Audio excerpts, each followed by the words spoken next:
Je vous ai parlé très récemment de Sam Bennett, mais aujourd'hui on va parler du néo-zélandais George Bennett, l'homonyme. Il vient de quitter Jumbo-Visma pour signer chez UAE pour un contrat de 2 ans. Alors, qu'est-ce que le néo-zélandais va faire dans l'équipe des Émirats et qu'est-ce qu'il va apporter à cette équipe déjà très forte sur les grands tours? C'est ce qu'on va voir dans cette vidéo, donc installez-vous et bienvenue sur la chaîne. On va donc revenir sur le parcours professionnel de George Bennett avant d'aller voir les aspects positifs et négatifs de ce transfert pour UAE, mais aussi dans l'ensemble pour le coureur. Et ensuite, alors, je donnerai mon avis sur ce transfert et j'essaierai de décrypter un peu le transfert en lui-même, ce qu'il apportera finalement chez UAE et pourquoi ceci pourrait être un bon choix ou un mauvais choix pour George Bennett. On va commencer par son parcours professionnel et on va commencer en 2011 où il va signer chez Trek Livestrong qui est la formation réserve de la Radio Shack à cette époque. Il signera stagiaire cette même année-là chez Radio Shack et passera professionnel. Il restera jusqu'en 2013 dans l'équipe Radio Shack avant de voler chez Cannondale pour une petite saison. Cannondale avec l'équipe qui comptait à cette époque encore un certain Peter Sagan. On retrouvera ensuite George Bennett dans la structure assez importante pour sa carrière qui est la Team Jumbo-Visma. Alors il va d'abord commencer bien sûr chez l'Auto Enel qui deviendra ensuite Jumbo-Visma et le néo-zélandais va petit à petit affirmer un potentiel pour les tours et les grands tours. Pour vous dire, il va participer à 6 classiques. Ces 6 classiques seront systématiquement le Hill Lombardia, dont il finira 2e en 2020. Il va participer aussi à 14 grands tours. Alors pas tous avec Jumbo-Visma, mais chez Jumbo-Visma, on pourra noter notamment des grands tours comme la Vuelta, le Tour de France, le Giro d'Italie. Et donc, si on peut noter un grand tour qui va marquer sa carrière, on va prendre la Vuelta à Espagne de 2016 où il va finir 10e avec un meilleur résultat sur une étape 4e place. On notera aussi sa 8e place au Giro d'Italie 2018. Et ensuite, il va se muer en coéquipier, notamment pour Roglic ou d'autres leaders. En 2020, il aidera Roglic sur le Tour de France, Roglic qui perdra le Tour. En toute fin, il va aussi aider son coéquipier, donc Roglic, à remporter la Vuelta, tout en y finissant 12e. Il va cette année préparer le Giro d'Italie pour le gagner. Il finira seulement 11e du général à quand même 25 minutes 35 de Egan Bernal. Donc on voit quand même que Bennett a des références sur les grands tours, mais ça n'en demeure pas moins un coureur de tour.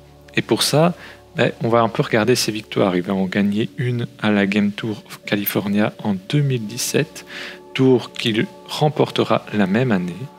Il va aussi remporter en 2020 le Grand Prix du Piémont et en 2021, il remporte son championnat national, lui qui rêvait de porter ce maillot national sur les tours en Europe, mais pas que. Alors cette année, on notera aussi une 2e place au championnat de Nouvelle-Zélande de contre-la-montre, mais il n'a pas pour autant performé comme il pouvait le faire au niveau du général, souvent muet en coéquipier. On notera quand même des 5e places et top 10 sur certaines courses par étapes comme le Tour de l'Ain ou la Vuelta à Burgos en 2020. Voilà, je ne vais pas trop m'éterniser non plus sur son parcours, mais on voit quand même que notre ami George Bennett a un profil plutôt de grimpeur, course par étapes, où il va souvent se mettre en fait au profit d'un leader. Et le leader, en l'occurrence chez Jumbo-Visma, ça a été et c'est toujours Primož Roglic qui peut viser la victoire d'étape. Et donc ça va nous amener un peu sur les points positifs et négatifs de ce transfert vers UAE et pour ce qui est pour moi les choses importantes à retenir de ce transfert. Commençons d'abord par les points positifs. On va pas prendre l'âge de George Bennett. Il est né en 1990 et donc à 31 ans cette année. Et on va dire clairement que ses plus belles années sont sûrement derrière lui. Il commence à vieillir et donc en vieillissant, forcément les petites pousses vont vous mettre hors du circuit et votre niveau va baisser parce qu'il faudra plus s'entraîner et autres. Et pour ça, une pige de 2 ans chez UEE, ça permet de remplir le tiroir caisse, de remplir la bourse pour se préparer à la retraite. Mais c'est pas que ça, parce qu'il ne vient pas chez UEE pour moi sans ambition sportive, au contraire. Mais ça, c'est déjà un point positif, rien que pour le coureur. Parce que ça, il faut pas oublier, le cyclisme n'est pas forcément un sport qui paye comme le foot. Donc, ce sont des choses à mettre en avant, malgré le fait que voilà, ça détruit un peu l'image actuelle du cyclisme. Ces formations qui mettent de l'argent sur tout, beaucoup trop cher. Mais restons dans l'objectif et dans la positivité du transfert de George Bennett. Moi, je vois un gros avantage pour UAE, c'est qu'il vienne de Jumbo-Visma, qu'il a été dans le secret des dieux, entre guillemets, du côté de la Jumbo-Visma, puisqu'il a aidé Roglic l'an passé à remporter une Vuelta notamment, il a aidé à finir 2e du Tour de France, presque remporté. Donc il a une bonne connaissance de comment fonctionne la formation Jumbo-Visma, et donc c'est un peu recruter un coureur qui connaît bien l'adversaire. Et ça, c'est toujours très intéressant. Au niveau de la science de course, je ne sais pas l'évaluer, donc je n'ai pas assez de connaissances nécessaires et l'avoir visuellement vu en course pour dire ça sera un coureur qui va apporter ça, mais je pense que dans les derniers kilomètres, on va enfin avoir un coureur qui sera capable de rester avec Pogačar longtemps. On ne va pas avoir un Majka qui va sauter rapidement. Non, je pense que Bennett est dans la capacité d'accompagner son leader, donc en l'occurrence son nouveau leader Pogačar, assez loin. Et l'avantage qu'il va avoir par rapport à Roglic, qui avait le même âge, Pogačar est plus jeune et il semble plus fort que Roglic aussi. Donc il va pouvoir mieux gérer lui ses jours sans pour pouvoir passer un palier ensuite et aider. Donc c'est son leader slovène à l'emporter. Ça aussi c'est important. George Bennett a travaillé avec un autre Slovène, donc il y a moyen que la compréhension se fasse aussi très bien avec son nouveau leader, donc avec Pogačar. On a aussi un coureur qui roule bien, donc pour les contre-la-montre par équipe, ça peut être intéressant si on y retrouve. Il pourra aider et être résolument une grande aide pour son leader. Il ne faut pas oublier que dans l'objectif du VE de peut-être briller non plus que sur un grand tour via Pogačar, voire 2 s'il double, mais sur tous les grands tours, ça peut être un leader de général qui est très intéressant en palliant par exemple, le manque d'expérience ou la jeunesse d'un Almeida. Mais ça aussi, il faudra voir comment UAE va gérer ce duo Almeida-Bennett dans la seconde zone, en tout cas pour un deuxième grand tour, sans compter les jeunes pousses comme Ayuso ou McNulty. McNulty qui est encore un entre-deux, je ne vois pas encore être assez performant pour viser un classement général sur un grand tour de 3 semaines. Donc voilà, pour moi, les point positif vraiment à retenir de ce transfert, c'est vraiment qu'on va permettre à George Bennett de gagner pas mal d'argent pendant 2 ans et se mettre un pécule de côté pour sa famille. Ça, c'est permanent du côté coureur, tout en gardant des objectifs sportifs très élevés, des victoires au Tour de France collectives, sûrement 1 ou 2 leaderships sur les grands tours, voire des tours d'une semaine. On va aussi avoir pour Bennett, je pense, un rôle très important dans le dispositif Pogačar, et ça c'est très très important pour le coureur puisqu'on montre une valeur, ça va être le lieutenant numéro 1 de cette équipe, et ça pour moi c'est vraiment la clé de ce transfert, c'est de voir justement ce lieutenant numéro 1 arriver chez UAE pour aider Pogačar encore progresser, même s'il a déjà tout ce qu'il faut, mais pour lutter dans un jour sans, pour amener en tout cas le coureur le plus loin possible avec des coéquipiers. Et donc, c'est là-dessus qu'on va fermer ce volet positif et on va passer, pour moi, au point négatif de ce transfert. Au niveau des points négatifs, on va d'abord pointer la saison un peu en demi-teinte de Bennett, qui est un peu en manque de ce petit quelque chose qu'il avait eu en 2018 ou en 2020, qui lui avait fait, lui, un des meilleurs lieutenants pour Roglic en 2020, mais un coureur très intéressant sur les grands tours en 2018. Eh bien, On sent qu'il court un peu après une forme. Il a été très en forme au début de saison. Il a remporté son titre national, mais depuis, on sent que ça tourne pas. Sur Paris-Nice, il a chuté bêtement et perd toute ambition au général. Il abandonne sur la Vuelta à Catalunya. Il va au Giro d'Italie en étant le leader incontesté et incontestable presque de sa formation, en se disant « je vise un top 5, voire la victoire ». Et finalement, on ramène une 11e place. Alors, il a été très souvent à l'attaque, il s'est repris. On l'a quand même vu remonter dans le classement. Mais il y a un petit quelque chose qui ne tourne pas rond. On ne l'a pas vu non plus aux côtés de Roglic sur le Tour de France. Aux Jeux Olympiques, il finit 26e et 25e respectivement des 2 épreuves. Donc d'abord route et puis le contre-la-montre. Mais on sent que c'est un coureur qui court un peu après cette année. Et voilà, le fait de se relancer peut être un point positif, comme ça peut être une appréhension et un petit attention. Il faut faire quelque chose, il faut prendre attention. Ça peut être un point négatif pour l'équipe, mais il est encore assez faible. Dans les autres points négatifs, c'est un peu l'âge. Il ne faut pas oublier que l'an prochain, Bennett aura 32 et puis 33 ans. Bon, mais sur un contrat de 2 ans, c'est pas trop grave. Mais pour accompagner Pogačar, donc on a un coureur qui est plutôt vieillissant, donc il va pouvoir faire capitaine de route.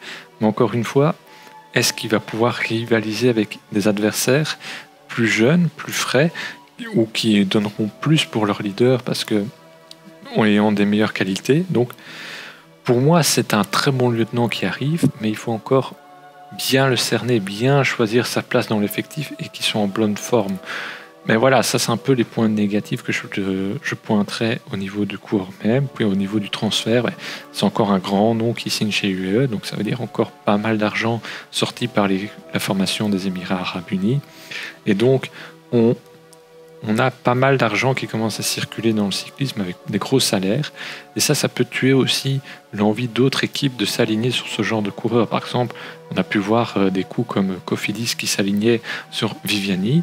Ça n'a pas été concluant, mais c'est le genre de choses qu'on verra peut-être un peu moins parce que UAE va aller chercher les top coureurs et donc appauvrir entre guillemets les plus petites équipes World Tour. Bon, ce n'est bien sûr pas le cas de la Jumbo-Visma qui est une équipe très puissante.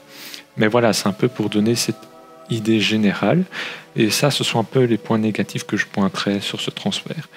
Mais j'ai pas vraiment non plus d'autres a priori négatifs parce que je pense que d'un côté comme de l'autre, le transfert est voulu et très intéressant. Moi, ça, on va revenir maintenant sur mon avis. Passe maintenant à la dernière partie de la vidéo, celle sur mon avis. Et personnellement, j'avoue que j'ai pas été surpris par ce transfert puisqu'on l'a annoncé de bonne date et que quand il était annoncé ou comme rumeur, moi j'y voyais vraiment un point pas positif pour Jumbo, on va clairement le dire, mais je me disais c'est dans la logique. On veut renforcer l'équipe autour de Pogačar, il faut des hommes de confiance, il faut des bons lieutenants, et pour ça Bennett est totalement l'homme qu'il fallait en fait. Il est plus tout jeune, d'accord, mais il a des références, il a déjà aidé Roglic, il a déjà eu des très bonnes références sur des tours, il en a remporté un, donc le Tour de Californie, mais sur les grands tours, il a fini 8e d'un Giro, 10e d'une Vuelta, 11e d'un autre Giro, 12e d'une autre Vuelta. C'est quand même très intéressant.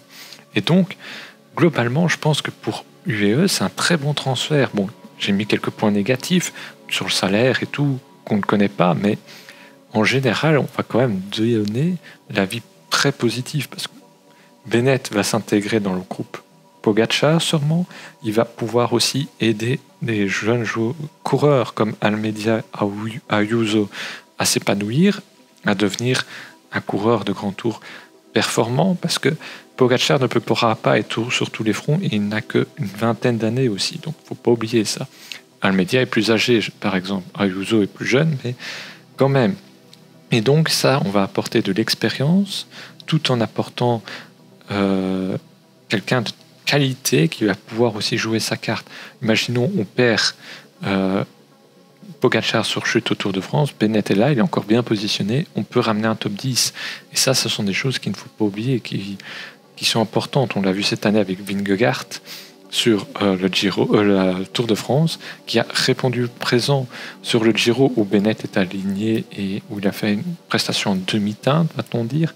Mais on a eu longtemps un Foss qui a été très combatif, qui était presque capable d'accrocher le top 5 pour finalement terminer 9e. Mais c'est une grande performance aussi. Et c'est important, en tout cas pour ces équipes qui sont de plus en plus dans le top mondial, d'avoir un second leader, un second couteau qui est capable de récupérer le leadership au cas où le premier n'y arrive plus, chute, ou il a ma chance. Et là, c'est là où on retrouve un peu cette patte de la Jumbo-Visma et cette patte qui va maintenant aussi caractériser UAE. Voilà, c'est là-dessus qu'on va se terminer. Moi, je ne suis pas forcément quelqu'un qui va être hyper enthousiasmé, mais je trouve le recrutement très logique de George Bennett. Donc, est-ce que vous trouvez aussi que le recrutement de George Bennett par UAE est un choix logique qui s'inscrit dans une volonté de renforcer le groupe Pogacar, ou bien au contraire, ça n'a rien à voir et en fait Bennett n'aurait pas dû signer à UAE et a fait une erreur. Il ne va pas être intégré au groupe Pogacar et UAE n'avait pas besoin de ce profil-là.